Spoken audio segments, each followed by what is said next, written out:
んにちは、ちぼです。今日は香港、ベトナム、カンボジアの購入品紹介を行います。私はちぼと申します。旅好きのアラサー OL で、香港、ベトナム、カンボジアは2024年の8月に旅しました。映えないんですけど、リアルな旅の様子を Vlog などで紹介しています。各国の旅先での購入品の動画は再生リストにまとめてますので遊びに来てください。まずは香港での購入品を紹介します。香港は1香港ドル約19円でした。ちょっと物価高めですし、香港はトランジットっていう形だったので、買い物はもう超最小限にしています。そんな私が購入したのは、香港のこのキーホルダーです。これは香港にある雑貨屋さんのパブリックミニバスミュージアム。香港の街を走るミニバスの行き先案内板だったり、そういう看板のグッズを作っている雑貨屋さんになります。日本でいうと鉄道のサボみたいな感じですよね。で、私結構鉄道好きなんで、一時期買って集めたりしてたんですけど、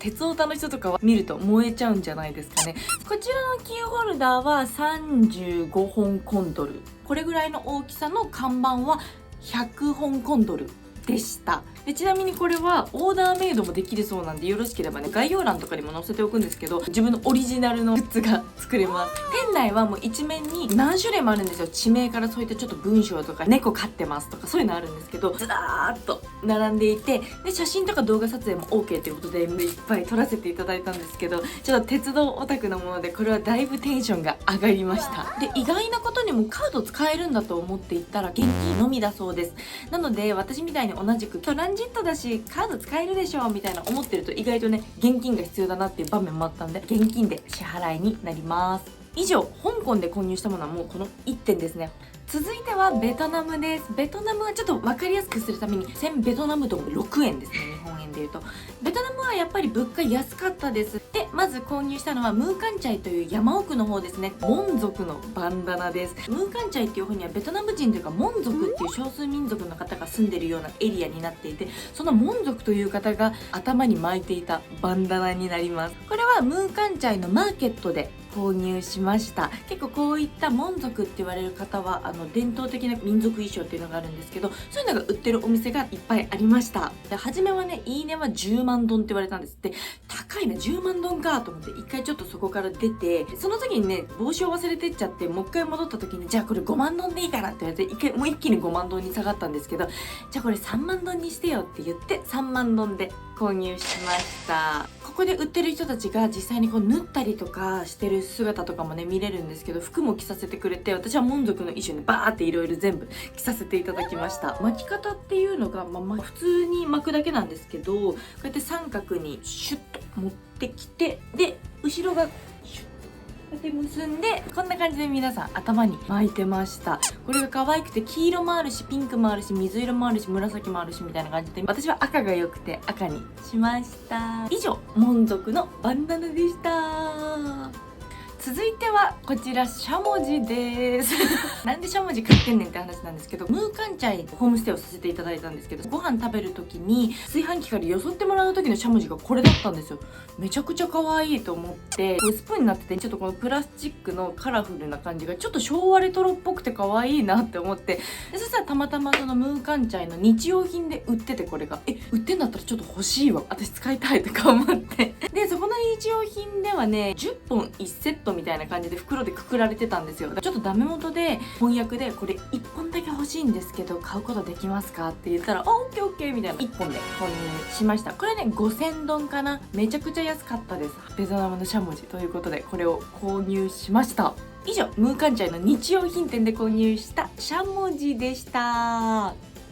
続いては、これは購入したわけじゃないんですけど、そのムーカンチャイのホームステイ先の宿の奥さんからいただいた袋麺です。これはね、実際にお宅に泊まった時の朝食で出てきたインスタントヌードルなんですけど、ベトナムってね、結構朝ごはんからインスタントヌードル皆さん食べてたりとか、あとはね、お店のメニューにもこのインスタントヌードルのフライドヌードルみたいなのがあったりするんで、日本よりも全然インスタントヌードルっていうものがすごい身近なものなんだと思います。で、すごく美味しくて、私これお土産に買いたいな、どういうやつって言ったら、これあなたに1個あげるって言われていただきました。ココミって書いてありますね。これはまたベトナムが恋しくなったら食べようと思います。以上、これはムーカンチャイのホームステイの奥さんからいただいたインスタントヌードルでした。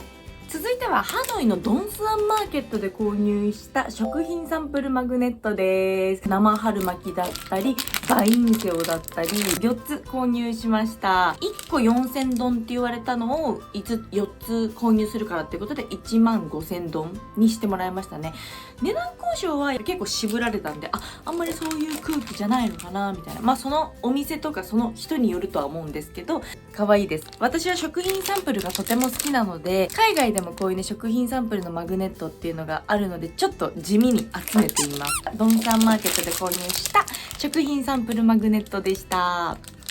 続いては調味料やお菓子、ジュース類です。これはフエのコープマートっていうところで購入しました。まずこれがですね、スープの素みたいな感じなんですけど、これがね4種類ぐらいありました。カニとかエビとかあったんですけど、私これはねちょっとベジタブルスープの素みたいなやつを購入しました。冬場とかお鍋とかの出汁にも使えるかなと思って、ちょっとアジアン鍋、ベトナム鍋みたいのをするのにもいいかなっていうことで、こちらを購入しました。調味料セットですね。これは文房フエっていうフエの名物の麺料理。これがねベトナムでいうビーフシチューみたいな感じなのかな。ボーコーって言うんですけど、フォーの素ですね。あとはちょっとねちっちゃいお菓子、ハードクッキーみたいな感じなのかな。なんかすごいカチカチです。手乗りサイズのお菓子を購入してみました。あとは本当にこれね買ってその場で飲もうと思ってたんですけど、チョコレートジュースですね。面白いなと思って、なんか日本の紙パックってもっとねこの立体系でストロー刺すとこもあってって感じなんですけど、この薄い感じと立たない感じで面白いフォルムに惚れちゃって、私はこれちょっと購入したんですけど、これどうやって飲むんだろうので、ここハサミ切ってこうやって飲むのかどうやって飲むのかわかんないんですけど、ちなみにこれはフエのコープマートで4万3000ドンでしたね。ベトナムのスーパーはお菓子だったりジュース、袋麺めちゃくちゃ種類多いんで、ばらまき土産とかにはいろんなものを選べて楽しいんじゃないかなと思います。以上がスーパーで買った調味料やお菓子類です。続いてはホイアンで購入したカゴバッグです。めちゃくちゃ可愛くないですか？私には珍しいブルーを購入してみました。ブルーにねここにちょっと薄い黄色と赤と黄緑が入っててね、カラーが可愛いなって思って購入しました。モロッコではね黄色がメインのカラフルなバッグを購入したので、ちょっとベトナムではこちらを購入しちゃいました。ホイアンの市場の近くにあったカゴバッグ屋さんがすごい本当に可愛くて、で安かったんですよ。これが11万ドンで購入できちゃったんです。破格ですよね。日本じゃ絶対その値段では買えないっていうぐらいお安く購入ができました。川を背にするとホイアン市場があると左の通りですね、左の通りにこういうカゴバッグ屋さんがあって、お店にね軒先にバーって並べてあります。私は中くらいのサイズを選びましたね。だからこれよりも一回り二回り小さいサイズもあれば、一回り二回り大きいサイズもありました。でも大きいサイズでも20万ドンぐらいとかの値段だった気がします。20万ドン台だから全然高くないですよね。すごく安く買いました。でもね破格なんですけど、作りもしっかりしてるし、取っ手にちゃんとカバーもついているのでしっかりしています。私はこれ値札がついてて11万ドンって書かれてたので、そのまま1個だったしそのまま購入したんですけど、同じくねお店でいろいろ見てた日本人の方はまとめ買いするからって言って値段交渉して安く購入してたので、値段交渉もできる感じの雰囲気でした。以上、ホイアンの市場の近くで購入したカゴバッグでした。続いてはホイアンで購入した日焼け止めですね。持ってってたんですけど、日焼け止め結構塗り直したり使ってたらなくなっちゃって12万ドンでした。ホイアンの川沿いにある薬局で購入しました。正直なところコスパっていう意味ではあんまり良くないです。やっぱり日本製の方が使い心地とかめちゃくちゃいいです。あんま伸びは良くなくて、ちょっと今いっぱい出ちゃったな。伝わるかな？テクスチャーが硬いからちょっと伸びが悪いんですよ。肌に馴染むっていうか、上になんかずっといるなっていう感じで、やっぱ暑い中こう塗り直すっていうのを考えると伸びの良くなくてムラになっちゃうっていうのがちょっとやっぱ日本でもう1本ぐらい持ってけばよかったかなみたいな風に思いました。あとね一応ニベアとかもありましたね。20万ドンぐらいだったかな。以上、これがホイアンの薬局で購入した日焼け止めです。続いてはカンボジアで買った購入品を紹介します。カンボジアの通貨はリエルです。でカンボジアも分かりやすくお伝えするので100リエルで4円になります。カンボジアは普通にドルが使えるので、私はほぼほぼドルで持っていました。1ドルが4000リエルになります。ドルは全然使えるんですけど、お釣りはリエルで返ってきます。お釣りの額が多いとドルとリエル混ざってとかだったりするんですけど、だいたいお釣りリエルで返ってきます。滞在中にうまくリエルを消費してあんまり手元に残らないようにしてもらうのがいいかなと思います。私は残り100リエルぐらいだけになりましたね。ちっちゃい商店とかスーパーとか行って100リエルで買えるものあるかって言ったらないって言われたんで、もうそれはね記念に持って帰ってきました。でカンボジアも全体的に物価は安いんですけど、やっぱりアンコールワット周辺だったりパブストリートは若干高くなります。でもちょっと離れたスーパーだったりマーケットになると安くなるので、お土産などを購入するときはそういうちょっと観光地から少し離れたところのスーパーや商店で購入するのがいいと思います。まず購入したのはこの袋麺になります。カンボジアもやっぱり袋麺っていうのがベトナムと同様に身近というか種類もたくさんあります。でスーパーやコンビニなどに行ってもめちゃくちゃ売られています。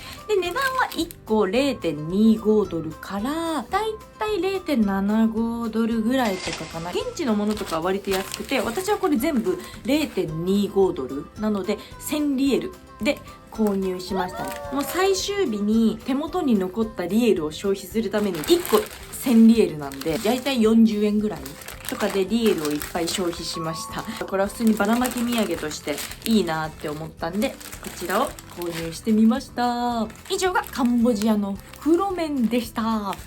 続いてはアモックペーストです。このアモックっていうのはカンボジアのお魚だったりお肉とかをココナッツミルクとスパイスで蒸した料理ですね。これめちゃくちゃ美味しかったです。オールドマーケットの近くにあるスーパーで購入しました。これね大きめサイズ選んだんだけど大小2種類ありましたね。1.5 ドルだったと思います。こちらアモックはね結構いろんなスーパー行ったけど売り切れてたりとかしたのかな。あんまりやっぱ手に入らなかったです。カンボジアの名物料理みたいな感じだからなのかもしれないんですけど、チリペーストとか残ってるんだけどアモックペーストだけ売り切れてたりなかったりっていうことが体感的にちょっとあったので、アモックペーストが欲しいっていう方はスーパー行って見つけたタイミングで購入するのがいいかなって思いました。私は 3,4 軒回った時にアモックがねあんま見なかったんですよ。でたまたまここあるじゃんって思って購入したっていう感じなので、タイミングとかお店にもよるかもしれないんですけどすごい美味しいです。以上がアモックペーストでした。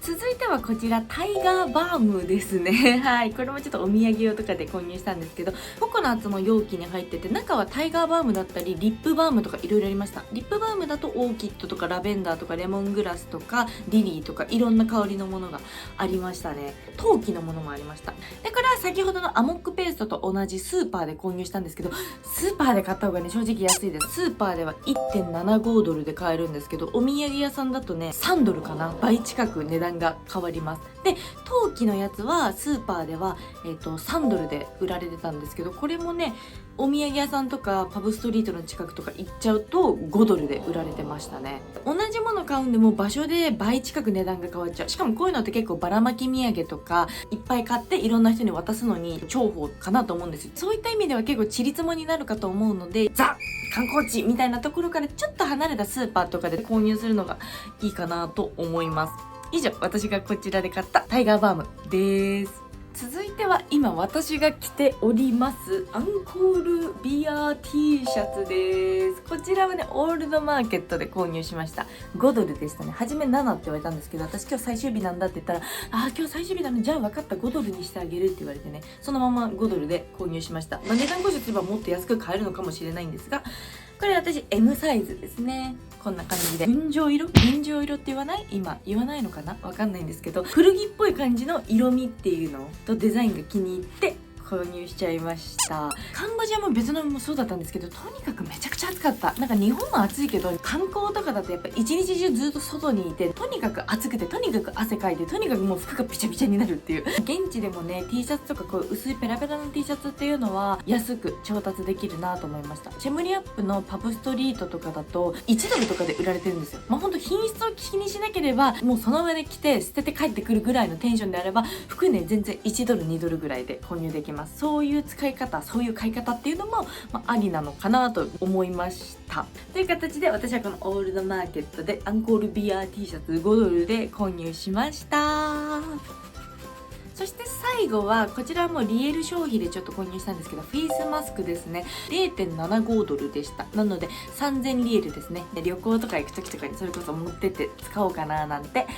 思ってます。以上が私が香港、ベトナム、カンボジアで購入した購入品の紹介になります。お土産の総額としては香港で35ドル約665円ですね。でベトナムで43万1000ドン約2600円です。カンボジアでは 10.75 ドル約1600円でした。合計の総額で言うと4865円ですね。誰かの旅の参考になっていただいたら嬉しいです。旅の Vlog なんかも上げてますので、ぜひチェックしてみてください。この動画が面白いと思った方は、高評価、コメント、チャンネル登録よろしくお願いします。インスタグラムでは写真で旅の様子をお伝えしています。ぜひチェックお願いします。それでは最後までご覧いただきありがとうございます。また次の動画でお会いしましょう。バイバ